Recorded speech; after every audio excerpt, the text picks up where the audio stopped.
Uganda imefanya uchaguzi wake mkuu Alhamis wiki hii. Kwa mara nyingine, Rais Yoweri Kaguta Museveni aliyechukua madaraka mwaka 1986 baada ya kushinda vita vya msituni anaelekea kurefusha utawala wake ambao Januari 29 mwaka huu utatimiza miaka 40. Hadi sasa matokeo yaliyokwisha tangazwa yanaonyesha kiongozi huyo mwenye umri wa miaka 81 anaongoza kwa asilimia 72 ya kura. Mpinzani wake mkuu, msanii aliyegeukia siasa Robert Chagulanyi, akijulikana zaidi kwa jina lake la jukwani la Bobi Wine, hadi sasa amepata asilimia 24 pekee ya kura. Uchaguzi wa mwaka huu, kama zile zilizotangulia miaka ya karibuni nchini Uganda, zimeshuhudia vitendo vya ukandamizaji dhidi ya upinzani na vyombo vya dola kutumia nguvu kubwa kuwakabili wafuasi wake. Ukiacha vitimbi vya wakati wa kampeni, mfano kupigwa mabomu ya machozi mikutano ya upinzani, watu 7 wamepoteza maisha wakati wa uchaguzi, wengine wapatao 20 wamejeruhiwa na wanasiasa kadhaa wa upinzani walikamatwa siku hiyo ya uchaguzi. Asubuhi ya leo pia chama cha Bobi Wine cha NUP kimesema mwanasiasa huyo alitekwa nyara na jeshi na hajulikani aliko, madai ambayo hata hivyo yamekanushwa na vyombo vya usalama vya nchi hiyo. Matukio yote hayo yanajenga taswira kwamba Rais Yoweri Kaguta Museveni, mwanajeshi aliyeingia madarakani miaka 40 iliyopita, akitambua kwamba mojawapo ya matatizo ya Afrika ni viongozi wake kutaka kutawala bila kikomo, amechagua pengine kwa mfano wa tatizo hilo alilolitaja mwenyewe kwenye mojawapo ya nukuu zake maarufu. Mwenyewe na chama chake cha NRM wanasema hivi sasa kukaa madarakani muda mrefu sio dhambi, anasema ni baraka, na wanasisitiza miaka 5 ijayo itakuwa ni ya kulinda mafanikio yaliyokwisha patikana. Upinzani wenyewe lakini wanasema hakuna mafanikio ya kulinda zaidi ya madhila na hali ngumu ya maisha ambayo utawala wa Museveni umewasababishia Waganda. Wakati mazingira yote yanaonyesha Waganda wataendelea kuongozwa na Museveni kwa miaka mingine 5, kuna maswali kadhaa ya kuwekwa kwenye mizani. Mathalan, kipi hasa amefanikiwa katika kipindi cha miaka 40 kiasi anahitaji miaka mingine 5 katika umri wa miaka 81 alionayo na ishara za wazi za kudhoofika kwa afya yake? Miaka 5 ijayo itakuwaje nchini Uganda? Kwa nini imekuwa vigumu vile vile kwa upinzani nchini humo kupata mafanikio kwenye sanduku la kura tangu mwaka 1996? Na Uganda inaweza siku moja kweli kushuhudia mabadiliko ya utawala kwa njia ya amani, jambo ambalo halijaonekana tangu nchi hiyo ilipopata uhuru mwaka 1962. Hayo na mengine ndiyo tutakayoyajadili hivi leo kwenye kipindi cha maoni, na mezani nimewaalika kutoka mjini London Bwana Kasim Kaira. Kaira ni mwandishi wa habari wa siku nyingi, aliripoti matukio mengi makubwa kwenye kanda ya Afrika Mashariki, ingawa Bwana Kaira siku hizi anapenda kujitambulisha zaidi kama mkulima na mfugaji, japokuwa kusema kweli bado hajaukimbia kabisa uandishi wa habari. Kwenye mji mkuu wa Uganda wa Kampala nimemkaribisha Bwana Kola Mazima. Yeye ni mwandishi na pia ni mtu anayezifuatilia kwa karibu siasa za Uganda. Kwenye huo mji mkuu wa Uganda, Kampala, tunajiunga na Lubega Emmanuel, mwandishi wetu nchini Uganda, na hapa barani Ulaya kwenye mji mkuu wa Denmark, Copenhagen, tunajiunga na Dr. Conrad Masabo, mtaalamu wa siasa na taaluma za kimataifa. Karibuni nyote wageni wangu kwenye kipindi cha maoni. Mwenyekiti hapa Bonn mchana huu ni mimi Rashid Chilumba. Niruhusu wachangiaji wote, nianze na mwandishi wetu wa mjini Kampala Lubega Emmanuel. Lubega, hadi sasa matokeo yanaendelea kutangazwa, tunafahamu. Tumesikia Rais Yoweri Museveni bado anaongoza kwa idadi kubwa kabisa ya kura, asilimia 72 dhidi ya karibu 24 za Bwana Bobi Wine. Lakini kuna ripoti vile vile asubuhi ya leo zinazosema kwamba Bobi Wine alitekwa nyara, chama chake kimesema. Polisi inasema hapana, yuko huru na yuko nyumbani kwake. Nini tunafahamu zaidi kuhusu kinachoendelea hivi sasa Bwana Lubega? Ama kwa kweli kama kwa mujibu wa msemaji wa polisi ambaye alituita alfajiri na mapema kwenda kwenye kituo cha makao makuu ya polisi kutuelezea kuhusu swala hilo la Bobi Wine kukamatwa, amekanusha kabisa madai hayo, akisema kwamba Bobi Wine yuko nyumbani kwake, ila akakubali kwamba majeshi yamezingira nyumbani kwake na ni kwa ajili ya kuepusha rabsha ambazo zinaweza tokea, kwa vile walidai kwamba kuna makundi ya vijana ambao walikuwa wanapanga kwenda kumtembelea na wakawa wazuiliwe. Kwa hivyo ndio maana majeshi yamezingira kwake, lakini wakakanusha madai kwamba rasmi yeye hayuko chini ya kizuizi cha nyumbani. Ninyi waandishi wa habari mmepata nafasi ya kusikia kutoka kwa chama chake taarifa yoyote mpya ama kutoka kwa Bobi Wine mwenyewe? Hatujapata taarifa zote kutoka kwa Bobi Wine mwenyewe kwa vile hatuwezi kumfikia, na vile vile chama chake wao walikuwa wanasisitiza kwamba yuko katika kizuizi, yuko chini ya kizuizi, na wengine, baadhi yao wengine walikuwa wanasema kwamba alikamatwa akachukuliwa na ndege ya helikopta akapelekwa mahala kusikojulikana, lakini polisi wakakanusha madai hayo, wakasema hawajafanya kitu kama hicho. Yani wanachokifahamu ni kwamba Bobi Wine yuko nyumbani kwake. Asante sana Lubega Emmanuel kwa kutufungulia. Tutakuwa pamoja na wewe kwenye mjadala huu. Najua umehudhuria mikutano ya kampeni, umeripoti tangu ilipoanza mpaka wakati wa uchaguzi. Tutasikia pia kutoka kwako hapo baadaye. Bwana Akola Mazima, unaposikia matukio ya aina hii, chama cha Bobi Wine kinasema kiongozi wake amekamatwa, polisi bila shaka imekanusha, lakini huu ni mfululizo wa matukio ambayo yameshuhudiwa kwenye uchaguzi wa mwaka huu, tangu wakati wa kampeni na hata siku ya uchaguzi. Nimetaja kwenye utangulizi zaidi ya watu 7 wamekufa. Kulikuwa na madai ya upinzani kupigwa mabomu mikutano yao, kughasiwa na vyombo vya ulinzi na usalama. Unaposikia matukio ya aina hii baada ya miaka 30 tangu kuanza kile kinachoitwa uchaguzi rasmi wa kila baada ya miaka 5 nchini Uganda, unapata tafsiri gani Bwana Mazima? Asante sana. Nataka niseme kwamba visa vinavyojitokezea, hiyo ni sehemu ya kujenga demokrasia hapa barani Afrika, kwa sababu unajua kwamba ujenzi wa demokrasia ni safari, na safari ni hatua. Hata hivyo, lakini vinavyotokea hivyo tunaona kwamba kidogo sasa tunasema kwamba demokrasia, mwendo wa demokrasia umekwama. Kuna mkwamo fulani, mkwamo ambao unahitaji kushughulikiwa na kila mdau.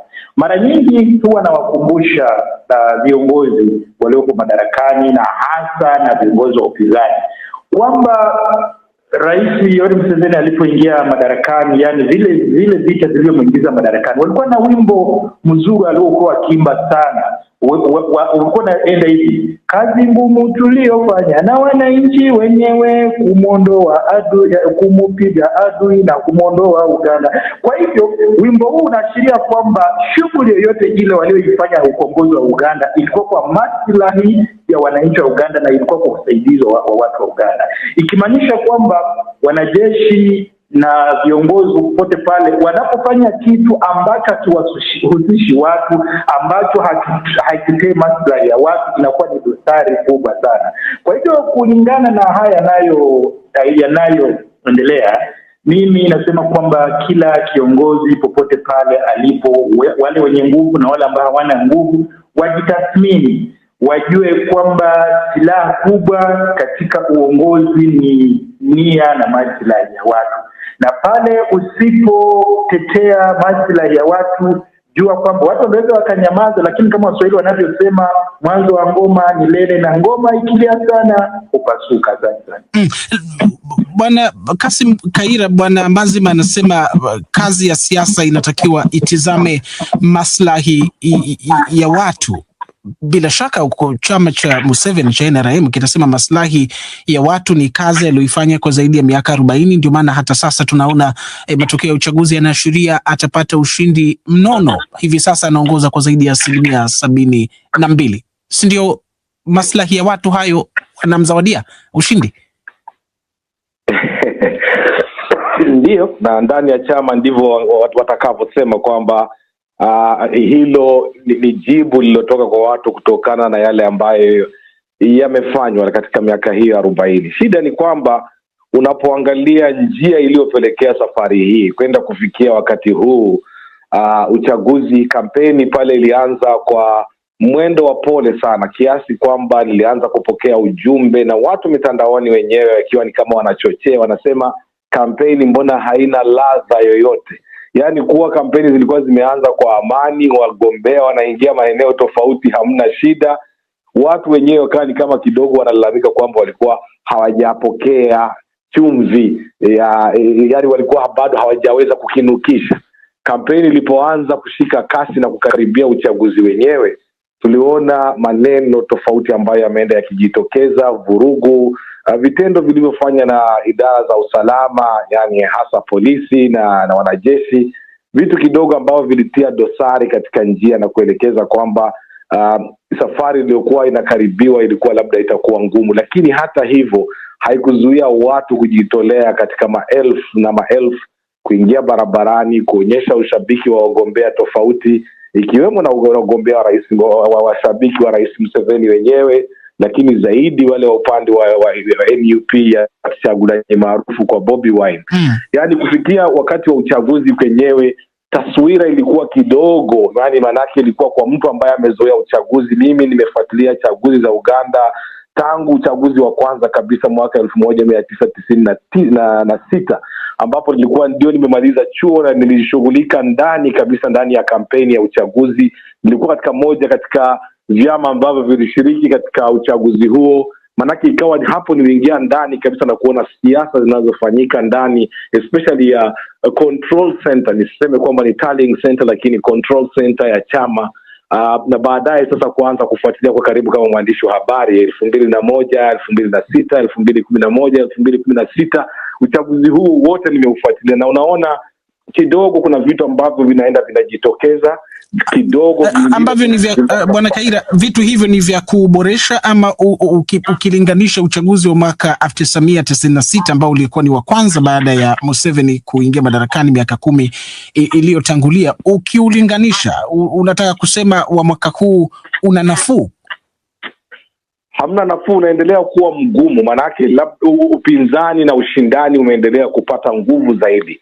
Mwaka 1996 ilikuwa ni marehemu Paul Semwogerere ambaye alikuwa mkuu wa chama cha Democratic Party na ambaye hata alikuwa amekuwa waziri ndani ya serikali ya Rais Museveni chini ya movement, lakini baada ya kubali msimu wa vyama vingi basi akasimama kama mgombea wa chama cha Democratic Party. Upinzani licha ya kuwa DP ilikuwa na nguvu kidogo, lakini bado upinzani ulikuwa ni mdogo. Rais Museveni bado alikuwa anapeperusha bendera kabisa ya kupendwa ndani ya taifa. Ilivyoendelea polepole mwaka 2001, 2006 kwenda kuona Dr. Kizza Besigye na yaliyotokea kufikia mwaka 2011, uchaguzi ulikuwa anza sasa kuwa ni kitu ambapo hasa idara za usalama zilianza kujishughulisha zaidi. Pale mwanzo ilikuwa hamna haja labda ya kwenda kuonekana majeshi na kadhalika, lakini kama kwenda kufikia leo hivi kuona usalama ambao umewekwa mabarabarani, mitaani, kwenye vitongoji,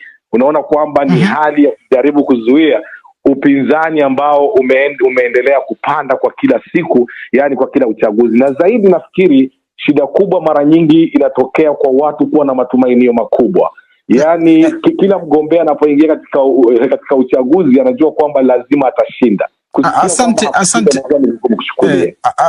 Asante Kaira. Bwana Conrad Masabu hapo Copenhagen, nivumilie kidogo, nitakuja kwako. Nataka nirudi kwake Lubega Emmanuel. Atuambie matokeo yanaendelea kutangazwa, inaonyesha Museveni anaongoza, tumesema zaidi ya 70%.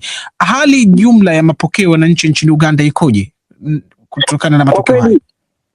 Kwa kweli wananchi wanaendelea kupokea matokeo hayo kwa mshangao mkubwa, manake si hata ni mshangao, ni mshtuko, manake chama cha NUP walichotarajia kwamba kitafanya vizuri zaidi safari kinazidi kufanya vibaya, na vile vile chama cha tawala kinazidi kujimarisha hata kwenye ngazi ya wabunge, ambapo nafasi kadhaa, viti kadhaa ambavyo vilikuwa vya upinzani vilichukuliwa na chama tawala. Lakini kwa hali jumla ni kwamba maoni yao ni kwamba jinsi matokeo hayo yalivyokuwa kitolewa wana mashaka nayo, manake hali ya kuyachuja yale matokeo, kuyajumlisha alafu kuyawasilisha inachukua muda mrefu katika sehemu zingine, alafu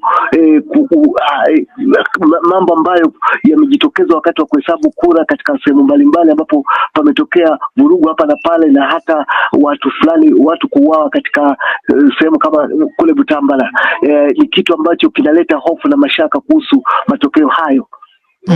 Asante Bwana Lubega. Bwana Conrad Masaba, unapoumulika uchaguzi wa mwaka huu wa Uganda, na tumesikia wachangiaji wa mwanzo wamezungumzia na wametupa picha jinsi ilivyo, unaweza kuulinganisha vipi na hali ya siasa za ushindani kwenye kanda ya Afrika Mashariki? Nchini Uganda bado tunasikia upinzani unaandamwa, mikutano inapigwa mabomu, kiongozi wa upinzani anadai kwamba amezuiwa ndani ya nyumba yake asitoke wakati matokeo yanaendelea kutangazwa. Unapata taswira gani Bwana Masaba? Asante sana. Taswira nayoipata ni kwamba ukanda wa Afrika na hususan Afrika Mashariki ni kama tunafanya siasa zinazofanana. Labda nchi pekee inayojaribu kufanya siasa tofauti nchi ya Kenya, ambayo nadhani wao kutokana na mfumo wao kikatiba umewapa nafasi nzuri ya kuweza kuonyesha walioyaonyesha.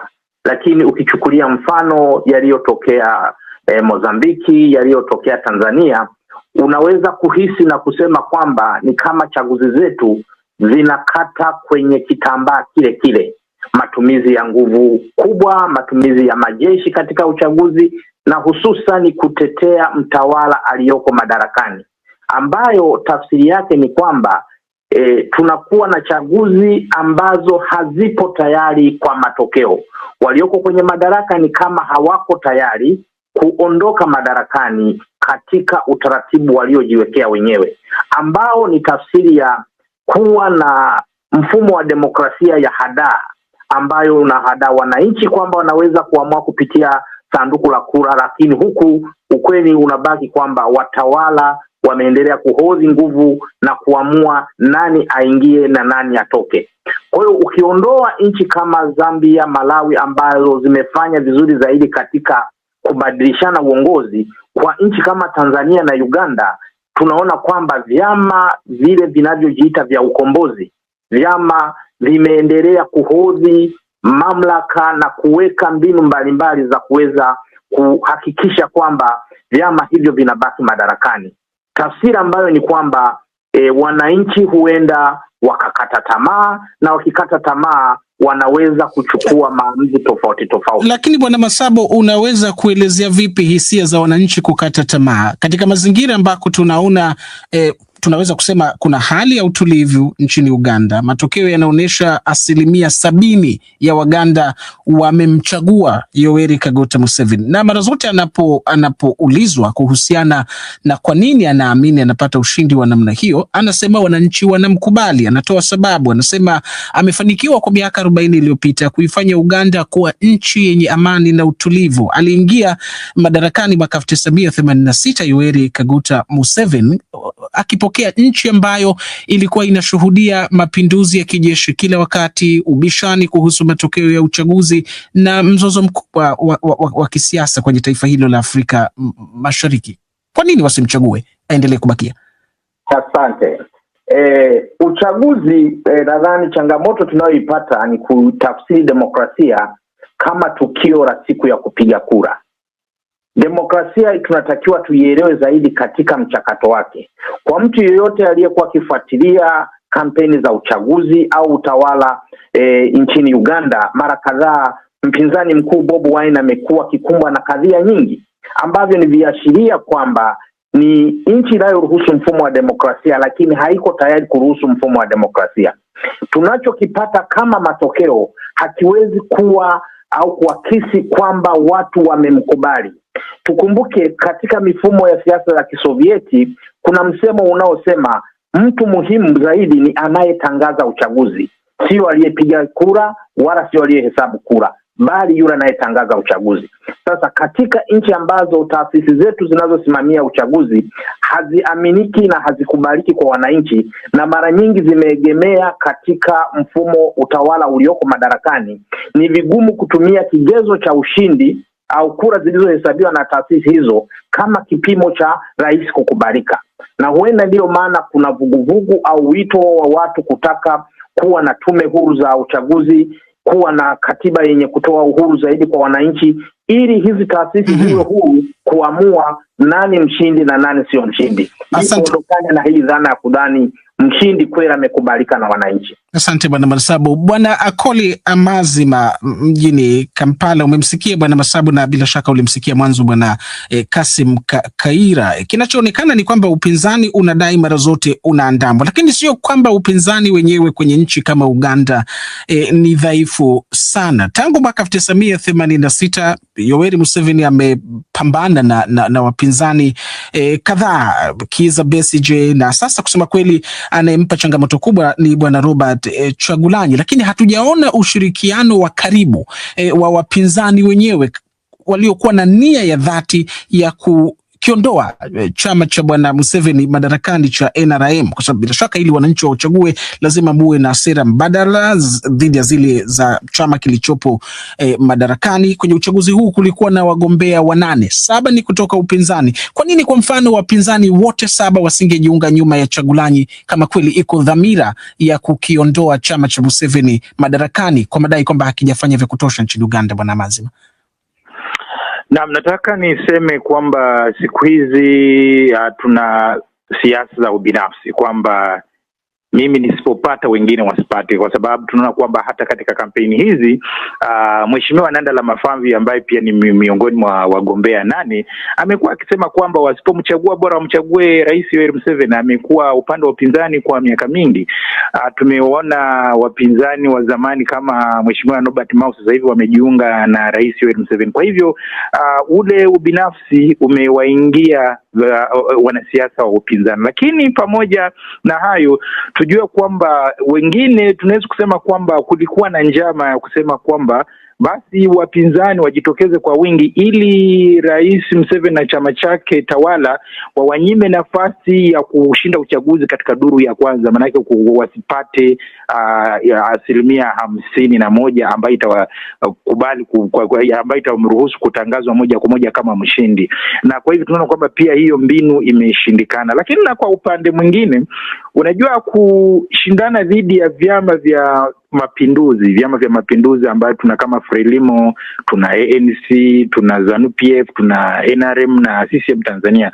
Ukiwa unashindana na vyama vya mapinduzi mara nyingi inakuwa vigumu kutenganisha chama cha mapinduzi ambacho kiko madarakani na vyombo vya dola. Maana yake unakuta kwamba inakuwa vigumu kujua kwamba mpaka uko wapi. Kwa hivyo wale ambao wamejikuta wanashindana na vyama kama hivi wanakuwa na mzigo mkubwa sana, wanakuwa na safari ndefu sana. Na pamoja na hayo tumeingia katika siasa za hela. Utajua kwamba chama ambacho kiko madarakani huwa wana hela kuliko wale ambao wako upinzani. Siku hizi tumeingia katika siasa za hela kiasi kwamba usipokuwa na hela za kutosha, hata uwe katika upande wa upinzani, huwezi ukashinda uchaguzi. Uchaguzi sasa ni wa gharama kubwa sana. Lazima upigishe lazima uchapishe picha, utoe matangazo redioni, waandae mikutano, wakala wako wale watakao kuwakilisha pale katika vituo vya kupigia kura. Kwa hivyo naona kwamba ni gharama. Siku hizi siasa zimekuwa za matajiri kuliko za wale wenye malengo wa kutetea watu wa kawaida. Na vile vile jambo lingine ambalo limejitokezea ambayo kwa kweli watu linawatamausha, hata wale ambao wamekuwa katika upande wa upinzani wanapopata nafasi ya kuingia serikalini wanaboronga, wanafanya yale. Nitatoa mfano wa Malawi. Walimchagua Lazarus Chakwera wakiwa na matumaini, lakini alipofika madarakani mwaka wa kwanza akafanya mambo ndivyo sivyo. Ndio maana baada ya miaka 5 wamemrejesha yule mzee Profesa Peter Mutharika. Unaona, hii inaashiria kwamba hata upinzani mara nyingine unapopewa nafasi huwa hawaishughulikie. Na ndio maana unaona kwamba hata hapa Kampala, hapa Uganda, kuna maeneo ambayo kwa uchaguzi uliopita upinzani ulishinda viti vya ubunge, lakini wale wabunge waliochaguliwa wakawa ni wa kiwango cha chini sana, wakawa ni wale ambao ni malimbukeni, wakaonyesha ulimbukeni, ile excitement, wakaanza kufanya mambo tofauti na yaliyowapelekea waliochaguliwa. Kikapelekea sasa wakati huu kwamba watu, ingawa ndio unakuta kwamba eneo hilo wamemchagua Bobi Wine, lakini mbunge aliyechaguliwa wakani wa chama cha NRM, kwa sababu yule mbunge wa NUP aliyetuma hapo mapema alifanya ndivyo sivyo. Akaanza alipoenda kula akaamua kujilimbikizia mali kuliko kuangalia maslahi ya watu. Asante. Asante, tafadhali kidogo nataka nimsikie pia. Nataka nimsikie kidogo Bwana Kassim Kaira, nitakuja kwako tena Bwana Amazima. Nikisikia michango ya ninyi watatu, nikimuondoa Bwana Lubega Emmanuel mwandishi wetu kule Uganda, napata picha inayoonyesha kana kwamba utawala wa miaka 40 wa Museveni umekuwa pale kwa sababu ya matumizi ya nguvu, vitisho, nguvu za vyombo vya dola, jeshi na kadhalika. Ni kweli kwamba Yoweri Kaguta Museveni amedumu kwa miaka 40 kwa sababu tu ya nguvu za dola? Hakuna mambo mengine ya maana yaliyomfanya bakie madarakani kwa kipindi kirefu namna hiyo? No, sidhani kwamba hiyo ndio taswira ambayo tumetoa, lakini tulisema vile uchaguzi umeendelea kutoka uchaguzi mmoja kuingia mwingine, na vile Rais Museveni anaendelea kukaa madarakani kwa muda mrefu, inakuwa vigumu kidogo kubakia na kuweza kuchukua na kuhimili uchaguzi katika njia ambayo iko huru na wazi. Sasa hapo ndipo madola yanapoingia, na Bwana Akola amegusia swali muhimu sana aliposema kwamba unapokuwa na chama tawala ambacho ni chama cha kizalendo ama liberation parties, chama cha wakombozi, wanapokuja ndani ya utawala inakuwa ni vigumu mara nyingi kutofautisha kati ya dola, idara za usalama na chama tawala, kwa sababu ya muda mrefu watu waliokaa ndani ya maeneo hayo.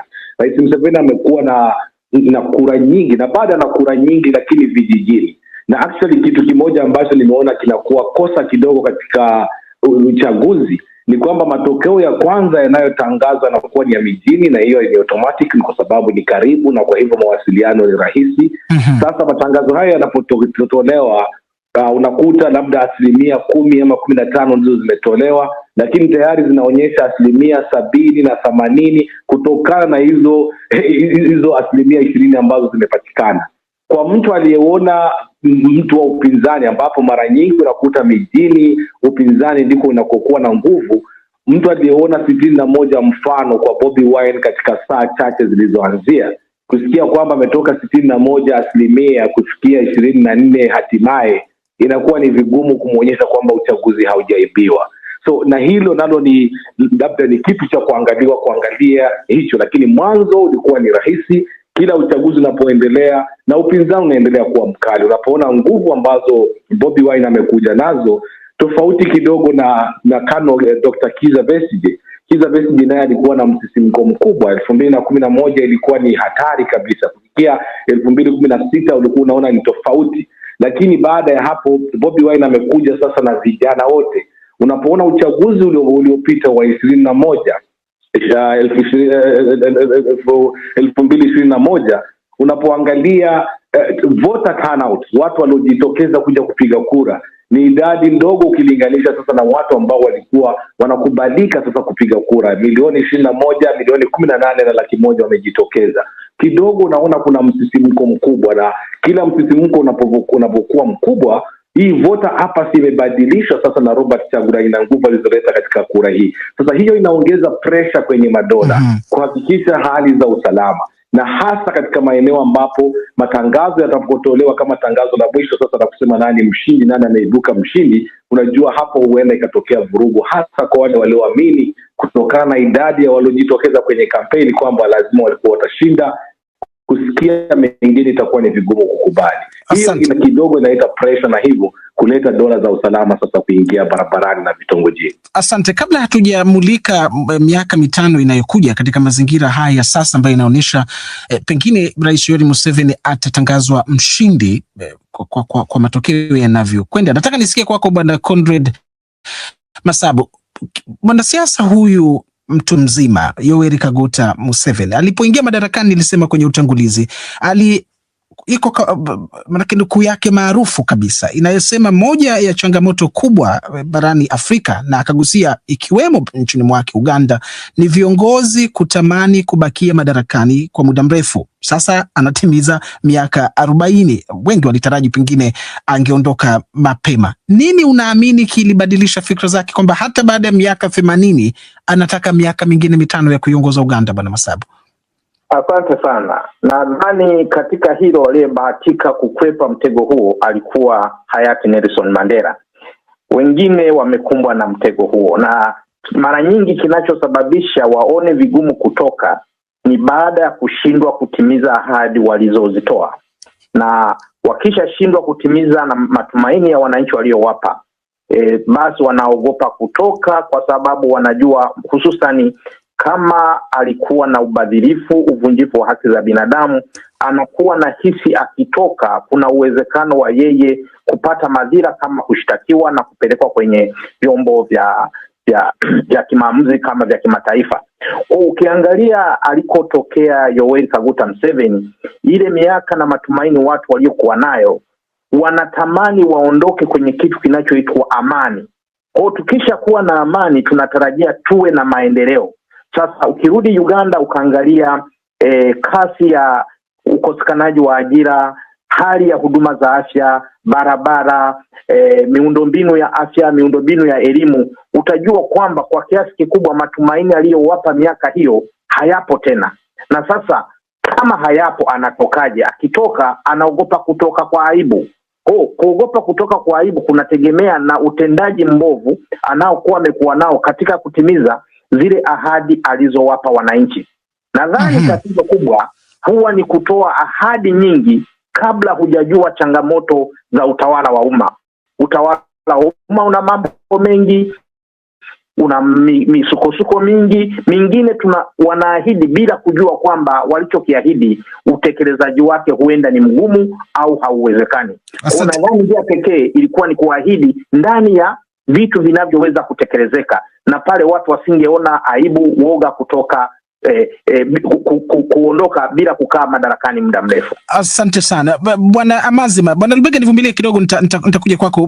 Bwana Amazima, umri wa Rais Museveni ni mkubwa sana, miaka 81, na kuna hisia na wako wanaoamini huenda miaka mitano hii ijayo, iwapo atatangazwa kwa mshindi, itakuwa ya mwisho kwa kiongozi huyu. Kibarua gani kinamkabili mbele yake, na unaamini anaacha urithi wa aina gani nchini Uganda? Na kibarua kikubwa kinachomkabili mnamo miaka hii mitano ni kile kibarua ambacho watu wamekuwa wakitarajia kwa miaka mingi, kibarua cha wakati wa mpito. Maanake kibarua cha kuandaa mazingira ya kupishana, ya kukabidhiana madaraka kwa amani, kwa sababu nchini Uganda hilo tokeo halijawahi hilo jambo halijawahi tokea, kwamba rais anamkabidhi madaraka mrithi wake kwa amani na watu wanashuhudia, wanashangilia. Kwa hivyo ni jambo ambalo kwa muda mrefu Waganda wamekuwa wakisubiri, wakisema kwamba yeye ajenge historia ya kusema kwamba ndiye kiongozi wa kwanza wa kabidhi mrithi wake hatamu za uongozi kwa amani na kwa salama.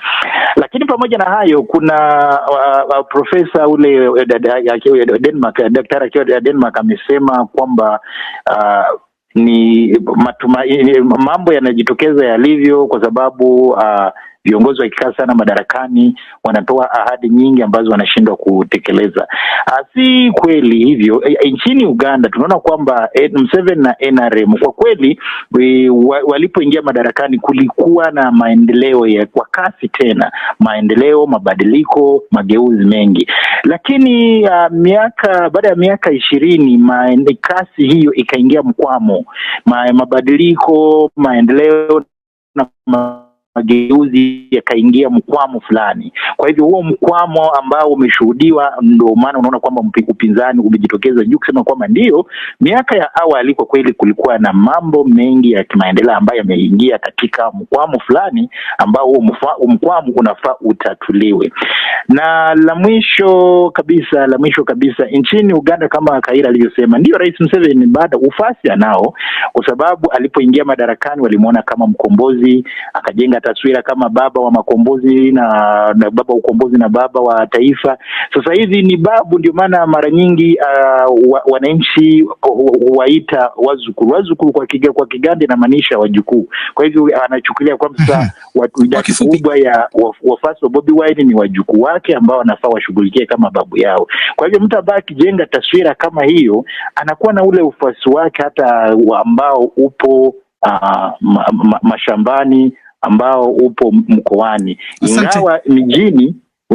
ingawa mijini ufuasi wake kwa kweli ni mdogo sana. Asante Bwana Lubega, nivumilie, nataka nimalize na Kaira alafu nitakuja kwako. Nataka agusie hili alilolisema Bwana Mazima, hii shauku ya Waganda kuona mabadilishano ya uongozi kwa njia za kidemokrasi, wakitaraji pengine Rais Museveni angesaidia hilo kutokea. Unaona uwezekano wa hilo kuwepo, hasa katika wakati kuna uvumi tayari kwamba wengi wanahisi Bwana Museveni atajaribu kutumia miaka 5 hii inayokuja kubadili katiba ili pengine kumfungulia njia mtoto wake wa kiume Muhoozi Kainerugaba amrithi tena, pengine katika njia ambazo sio kupitia sanduku la kura. Bwana Kaira. Ni kwangu ama Bwana Kaira? Bwana Kaira tafadhali. Bwana Kaira? Naam, samahani, tunakusikia. Ndio, sijui umelisikia swali nilouliza? Swali nimelisikia na inategemea, lakini nafikiria kivyo vyote, kwa sababu ikiwa kama kutokana na tunavyoona uchaguzi ulivyoenda mpaka sasa hivi, ikiwa Rais Museveni atatangazwa kuwa mshindi, ana miaka 5 ambayo ni miaka 5 huenda ikawa migumu kama miaka 5 alikoanzia, kwa sababu taka usitake, unaona Rais Museveni katika kampeni hii imempa uchovu fulani, anaonekana uchovu na atahitaji break kivyo vyote, lakini miaka 5 itakuwa na nguvu ya kujaribu kuzungumzia swala ambalo amekuwa analipita kando, na hilo ni swala la mrithi, succession plan, lazima lijitokeze. Pili, naona lazima kuweko na mjadala wa kitaifa, kwa sababu ukiangalia idadi ya watu waliojitokeza barabarani, vijana hata wazee, ambao wameonyesha upinzani kwa sera zake na vitu ambavyo vimefanyika, sidhani kwamba kwa kiongozi hasa anayejiona kama mkombozi barani Afrika itakuwa tu ataendelea iwe ni business as usual. Lazima katika hii miaka 5 kuweko njia fulani angalau ya kujaribu kuweka angalau mazungumzo kama mjadala wa kitaifa, yani national dialogue, kutokana na kilichopo. Yanayozungumziwa ni kwamba kutajaribu kuwekwa njia ambayo labda kikatiba waweke njia ya kwamba badala ya rais kuchaguliwa moja kwa moja kama inavyofanya sasa, kutumia wabunge, na kwa hivyo ikiwa chama tawala kina wabunge wengi inakuwa ni rahisi hivyo kuweza kumleta mwanawe. Hayo ni mojawapo ya fikra ambazo zimeletwa, lakini itategemea kwanza kama litaweza kupitishwa bungeni. Lakini naona hiyo huenda labda kwa Waganda ikawa vigumu, lakini hasa kwamba katika mijadala itakayokuwa katika hii miaka 5 kuna lazima mabadiliko ya kikatiba ambayo wanataka kuleta, miswada ambayo lazima ibadilishe. Asante sana Bwana Kaira. Bwana Lubega, tutarajie shamra matokeo yatakapotangazwa, manake kama hali itakuwa hivi, atatangazwa mshindi kwa 70% na zaidi, watu inabidi waingie mitani kuonesha furaha kama uchaguzi ulifanyika kwa misingi ya uhuru na haki. Bwana Lubega, ni jambo ambalo litakuwa lenye mashaka mengi, manake katika hali ya usalama ambayo imewekwa, wale wafuasi wa chama chake, chama tawala, bila shaka watasherehekea, watashangilia, lakini kwa wengine itakuwa ni hali ya huzuni, hali ya majonzi, na huenda watu wakawa yani wanachukua tahadhari, manake hujui ushangilie wapi, manake huenda ukawa unashangilia mbele ya mtu ambaye yeye ni hafurahi matokeo hayo. Kwa hivyo utakuta kwamba mambo yatakuwa ya mchanganyiko, lakini bila shaka ushindi wake utapokelewa, hasa hapa katika eneo ambapo ni ngome ya upinzani. Sidhani kama patakuwa na sherehe ambazo zitafanyika waziwazi na watu, kwa maana yake wengine wataona ni kama ambao wanawachekelea wale walioshindwa.